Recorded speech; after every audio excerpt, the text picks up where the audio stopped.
Recibimos al doctor Mordejai Kedar del Departamento de Estudios Árabes de la Universidad Bar-Ilan. Esta decisión está poniendo más clavos en el ataúd de las negociaciones israelí-palestinas.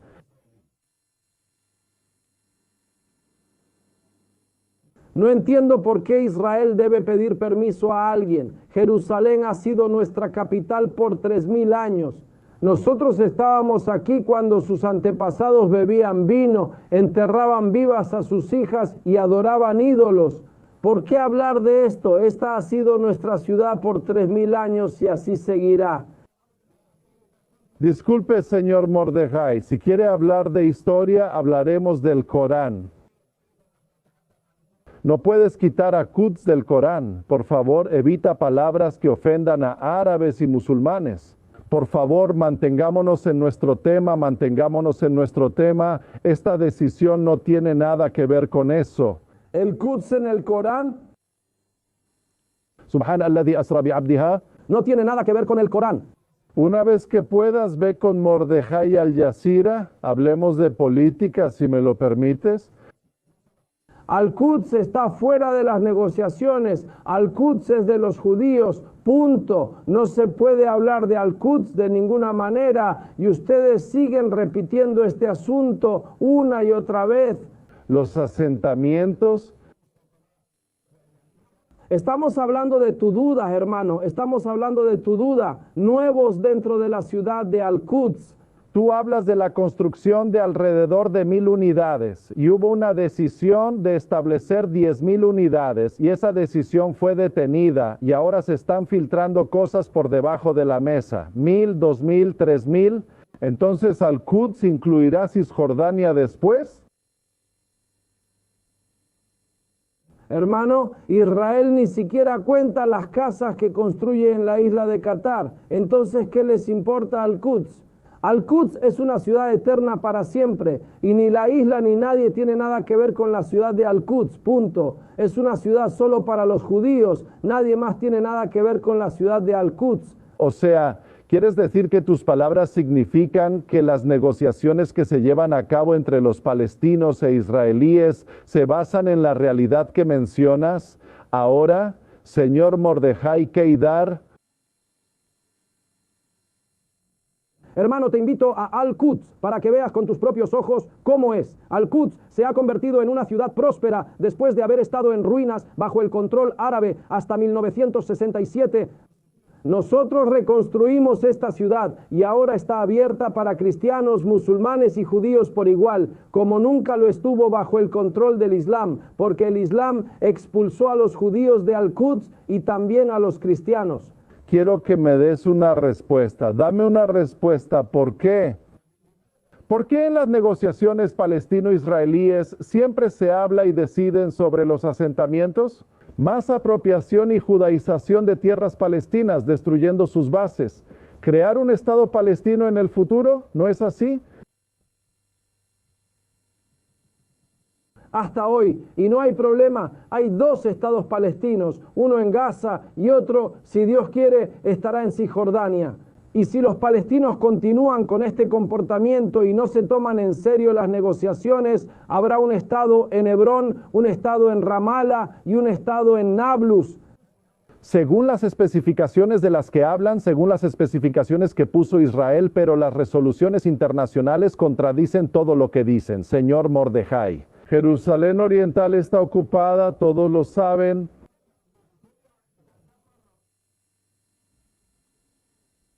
Me gustan las mujeres occidentales de Ramala. Quiero que digan, Euquero, no lo sé. Drone empresario, se lea la mía pegado a mí.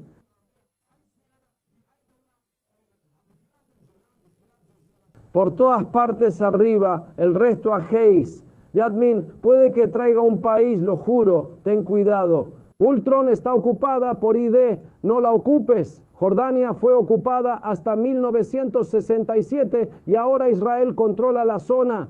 Esta zona no pertenece a ningún país en el mundo, por eso podemos hacer en ella lo que queramos. Mordejai Kedar, Estudios Árabes, Universidad Bar Ilan, Tel Aviv. Entonces, sabes, creo que el primer video tuyo que vi fue el de Al Jazeera cuando hablabas con Jamal Rayan, Sí, el presentador principal en Al Jazeera, el cerebro detrás de Al Jazeera. y esa fue una entrevista bastante intensa. 1 de junio de 2008, la víspera de Yom Rosh. Alain, el día de Jerusalén, el día que aquí en Israel celebramos la unificación o reunificación de Jerusalén. En 1967, la Guerra de los 6 días y, de hecho, la liberación de la parte oriental de la ciudad de la ocupación jordana. Así que celebramos ese día en el año 2008. Ese día, el 1 de junio, el gobierno israelí decidió construir varios cientos de departamentos en 2 vecindarios, los cuales fueron construidos en lugares que fueron anexados a Jerusalén después de 1967, después de que la ciudad fue liberada. Y claro, los árabes y musulmanes estaban indignados. Y el canal de la yihad, Al Jazeera, dedicó unos buenos 15 minutos en su principal noticiero a este tema, lo cual es muchísimo tiempo. Al principio presentaron un video realizado por la corresponsal en Jerusalén, una señora llamada Jivar Abderi. Ella dio la impresión de que Israel destruye barrios árabes en Jerusalén para construir barrios judíos sobre sus ruinas. Luego presentaron a otro palestino llamado Tafakji Jalil Tafakji, quien en ese entonces estaba a cargo de la cartografía en la Autoridad Palestina. Y él cuenta historias sobre cómo Israel expande Jerusalén por toda Cisjordania, ya sabes, 1001 noches. Buscaron a un israelí para atacarlo al aire e intentaron acercarse al ministro de Relaciones Exteriores, pero el ministerio no quiso discutirlo. Así que me preguntaron si podía ir al estudio para ser entrevistado según su perspectiva con el fin de atacarme al aire. Recibimos el clip y Jamal Rayan estaba muy molesto por lo ocurrido. De hecho, si analizas esta entrevista, puedes ver que una entrevista de boletín de noticias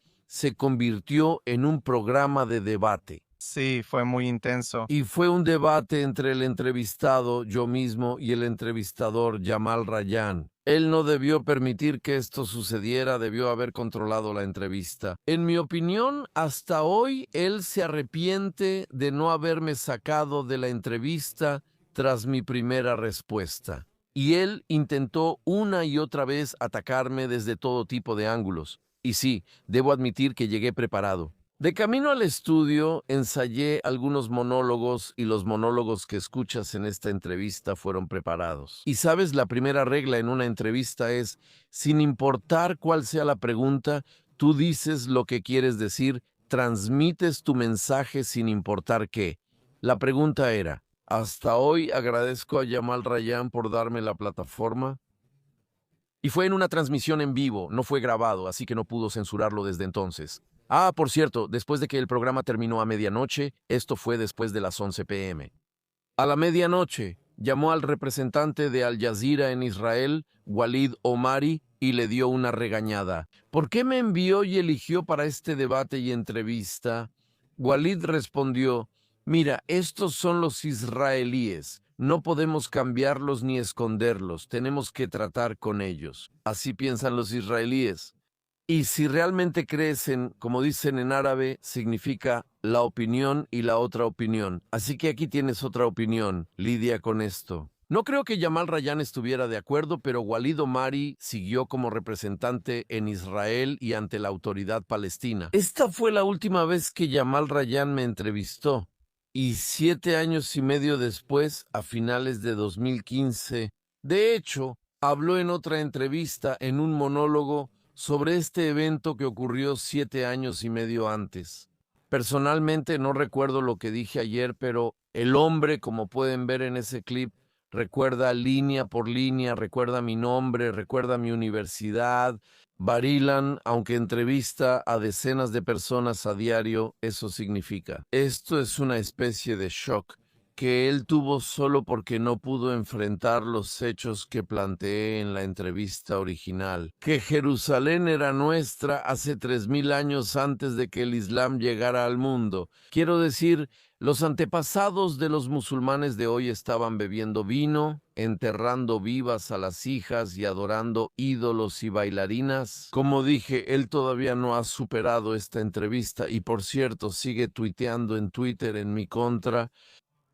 Sí, sin duda. Luego, en diciembre de 2017 me invitaron a un programa de debate llamado Ali Tijan Muakis, el cual es producido por otra compañía que pertenece a Faisal Al-Qasim, quien dirige este programa de debate. Y se trataba del anuncio del presidente Trump sobre Jerusalén como la capital de Israel. Más tarde, en mayo de 2018, trasladó la embajada, y esto fue después de que anunciara que estaba dispuesto o preparándose para trasladar la embajada. Así que fue grabado, y cuando Faisal Al-Qasim envió el disco a Al Jazeera para transmitirlo, Yamalayan lo supo. Se dio cuenta de que era yo, y se opuso a que lo transmitieran en serio. Sí, se opuso a que lo transmitieran, y lo transmitieron una vez, solo una vez, porque el contrato entre Al-Tijan Marqués y Al Jazeera menciona eso. Cada episodio que dura 1 hora con anuncios, tiene que mostrarse 3 veces. 1, casi en vivo el martes por la noche en esta región, luego otra vez en la noche para quienes viven en el hemisferio occidental y de nuevo el miércoles al mediodía para quienes viven en el hemisferio oriental, como Japón, China. Así ellos también pueden verlo, o Indonesia, Malasia, para que puedan verlo en la noche, en su noche. Así que en Al Jazeera lo transmitieron solo una vez, el mínimo que tenían debido a las objeciones de Jamal Rayan para transmitirlo. Lo escuché de un amigo que solía trabajar para Al Jazeera y me contó todo tipo de secretos detrás de cámaras. Nunca supe su nombre, me escribía con un seudónimo por años. Sé mucho sobre Al Jazeera. Algún día lo publicaré. Eso es interesante. ¿Cómo lo hizo? ¿No sabes quién? Sí, pero no sabes quién es. No lo sé, dijo que trabaja para Al Jazeera. Él envió unas fotos para mostrar los estudios por dentro y no sé qué estaba haciendo en Al Jazeera. Estaba escribiendo en árabe. Aparentemente no le gustaba lo que pasa en Al Jazeera y como entendió que yo soy una persona non grata, especialmente por Jamal Rayan, él odiaba a Jamal Rayan específicamente porque seguía diciendo que Jamal Rayan es arrogante y la gente no lo quiere. En Al Jazeera, él le dice a todos qué hacer y qué no hacer, y por supuesto está trabajando según las órdenes. La casa catarí, la familia gobernante, pero nadie la quiere, muchos la odian. Entonces, como él y este tipo que trabajaba en Al Jazeera entendieron que Jamal no me quiere, empezó a enviarme todo tipo de información sobre esto. Un día, esperaré por eso. Sí, ya se lo di a alguien para que lo guardara por mí, sí, pero ya sabes, este canal. Al Jazeera representa a la hermandad musulmana. Siempre que ocurre algo vinculado a ellos en el mundo islámico, están involucrados. Cuando hay problemas con Hamas en Gaza, Qatar y Al Jazeera están detrás. Siempre que hay una hermandad musulmana en Jordania o en Túnez, el movimiento Nahda, ellos siempre están detrás de la hermandad musulmana y en realidad esta es toda la estructura de Al Jazeera.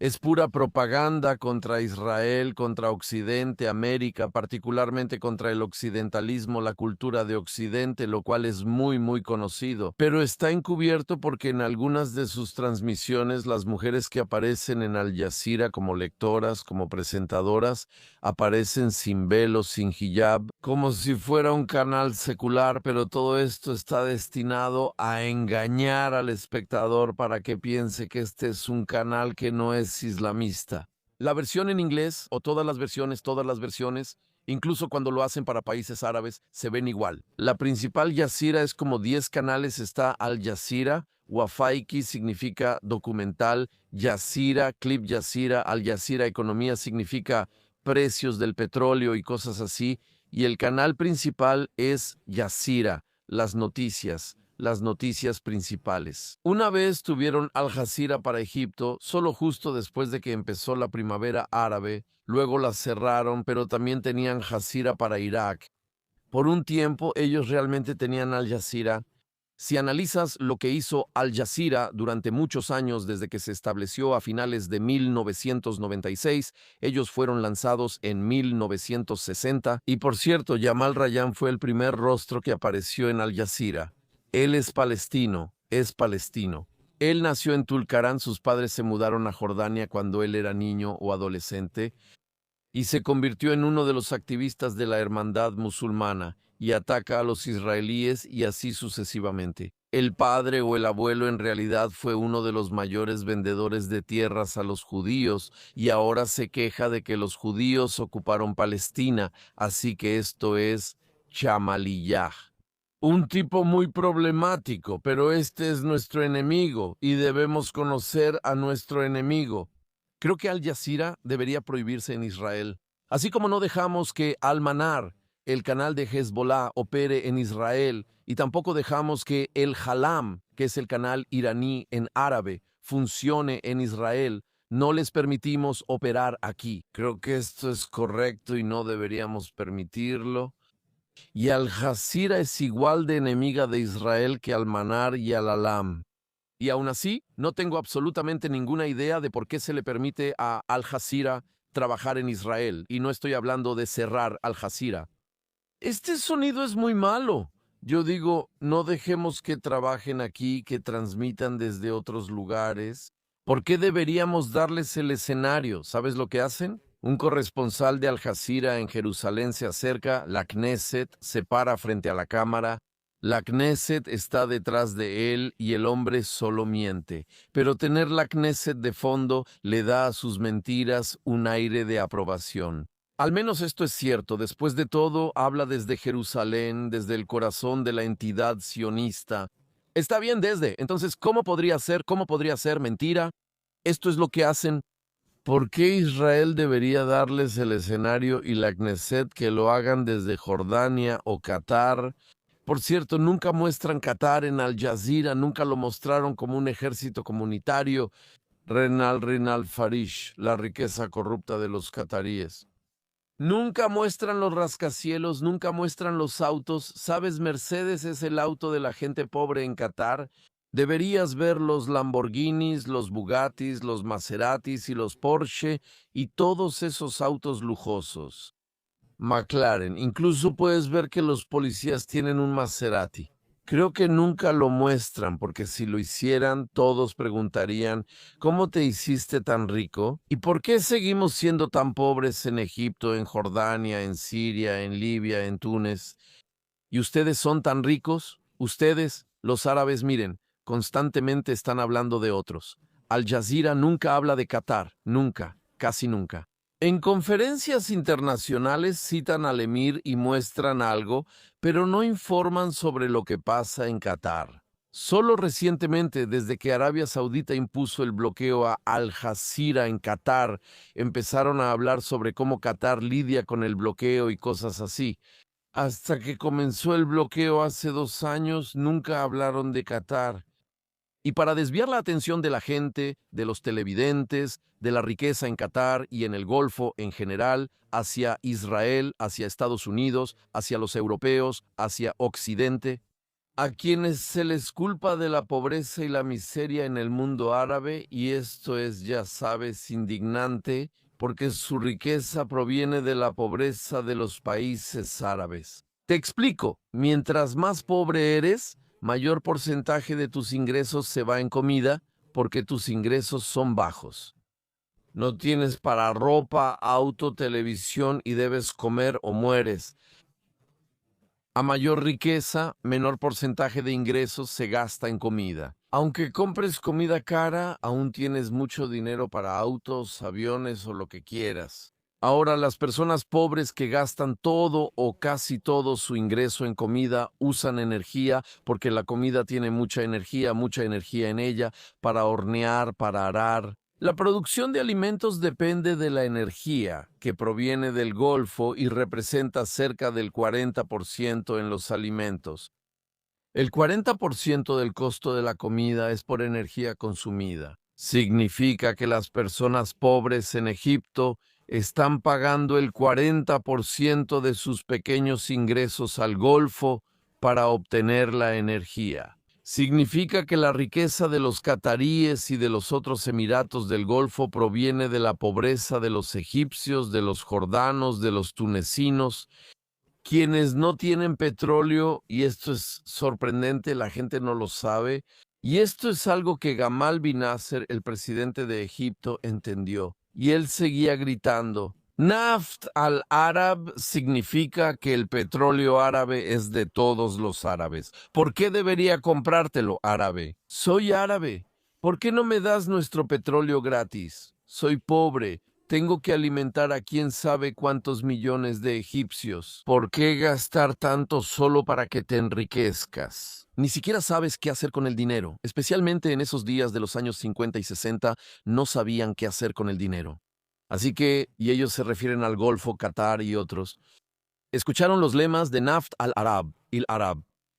De hecho, él tenía conexión con los soviéticos en esos días. Así que acudieron a los estadounidenses para protegerse de la ira de Egipto y de los otros países dirigidos por los soviéticos en la región, como Siria, Libia y Gaddafi, y así sucesivamente. Así que esto es en realidad lo que intentan hacer para desviar la atención de los pobres árabes de la riqueza del Golfo. Emiratos, incluyendo Qatar, y por eso se concentran todo el tiempo en Israel, Estados Unidos y otros, y nunca muestran las calles de Qatar ni de los otros Emiratos. No sea que esos pobres árabes vean esta riqueza y pregunten, bueno, ¿de dónde sacan esta riqueza? ¿Quién les paga? Somos nosotros en realidad, ¿ok? Entonces, así es como Al Jazeera, por cierto. Al Jazeera, en este caso, no es significativamente diferente de otros canales del Golfo, que usualmente no informan sobre lo que sucede en sus emiratos, para no mostrar la riqueza que tienen estas personas. Así que, desafortunadamente, la diversidad de ingresos en el mundo árabe es enorme. ¿Ves a multimillonarios que ni saben cuántos miles de millones tienen en el Golfo? Y ves personas que viven con $0.25 al día. En Egipto y en otros países árabes, sin mencionar Siria, también algo que Al Jazeera incitó. Mira, Al Jazeera, desde 1996, cuando fue lanzada, deslegitimó a los regímenes árabes. Yo describiría, mira, el mundo árabe, de todos modos, los regímenes son ilegítimos. Pero Al Jazeera añadió incitación contra esos regímenes al llamarlos los regímenes del 99% bajo el cero. ¿Sabes? Porque era como Assad padre. Assad tiene cada 5 años referéndum. Él era el único candidato y siempre ganaba con 99%. Al Jazeera los llamaba los gobernantes del 99% bajo cero. Eso no existe. Lo crearon para deslegitimarlos a ellos y otros dictadores, como yo digo.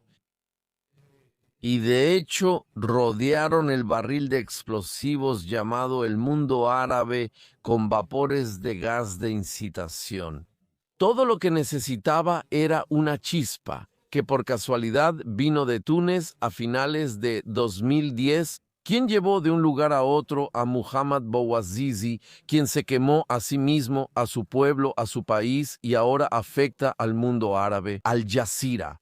Porque cuando empezaron estas manifestaciones en Sidi Bouzid, en su pueblo, Al Jazeera transmitió una y otra vez fragmentos tomados de esas manifestaciones como en cadena.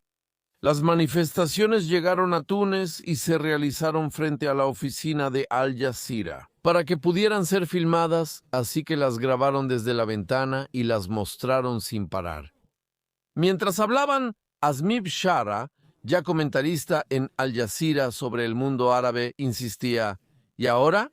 Zen Abdin bin Ali, el presidente de Túnez, huyó. Era finales de enero de 2000. ¿Quién sigue? ¿Quién es el siguiente en la fila? Muchos de ellos. Y comenzó el 25 de enero en Egipto. Comenzó justo después de esto en Libia y en marzo de 2011 comenzó en Siria.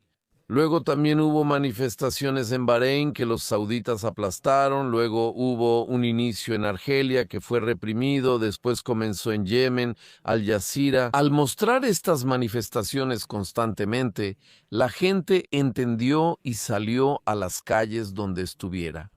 Si están seguros, los egipcios pueden mirar a Egipto, donde Mubarak duró menos de 3 semanas. La manifestación comenzó el 25 de enero de 2011, fue derrocado por Tantawi el 11 de febrero, o sea, como 17 días, ¿ok? Ni siquiera 3 semanas. La gente en Siria vio que en Túnez tomó un mes y en Egipto menos de 3 semanas. Así que pensaron que tal vez podrían lograrlo también. Y empezó en Dara, en el sur de Siria, pero continuó en Siria, a diferencia de sus planes, porque en Siria el régimen es diferente, pero también en Yemen. Empezó y continuó hasta que Ali Abdallah Saleh, el presidente, fue alcanzado por un cohete RPG que fue lanzado a la mezquita donde él estaba rezando. Esto es lo que pasó. Pero definitivamente Al Jazeera fue la portadora de la chispa de un lugar a otro, y la gente de hecho acusó a Al Jazeera después por realmente provocar la situación, de la cual surgió Daesh. Señor ISIS, debido al deterioro de los regímenes tanto en Irak como en Siria, esto permitió que ISIS surgiera de Al-Qaeda de Irak y se convirtiera en ISIS. Esto es algo que surgió principalmente debido a la incitación de Al Jazeera contra los regímenes y a favor del islamismo. Algunas personas llevaron esto al extremo y fundaron ISIS, que inicialmente contó con el apoyo de Turquía. Sin ese respaldo, no existiría. Y aparentemente Irán también lo apoyó de una forma u otra al principio, cuando estaba en contra de los sunitas en Irak, aquellos que no se unieron a ellos. Pero después, cuando entendieron que el genio salió de la botella en las luchas contra Assad, cuando llegaron a Siria, detuvieron el apoyo. Mira, los iraníes siempre juegan un juego interesante entre los sunitas. Irán apoya a Hamas, que es una organización sunita. Bien, entonces Irán sabe cómo manipular entre los sunitas para que los sunitas luchen contra otros sunitas. Publiqué un artículo sobre esto. ¿Por qué el Departamento de Estado está tan a favor de la hermandad musulmana? Lo que pasó es que desde el 11 de septiembre los estadounidenses entendieron que los musulmanes los odian y eso los desconcertó.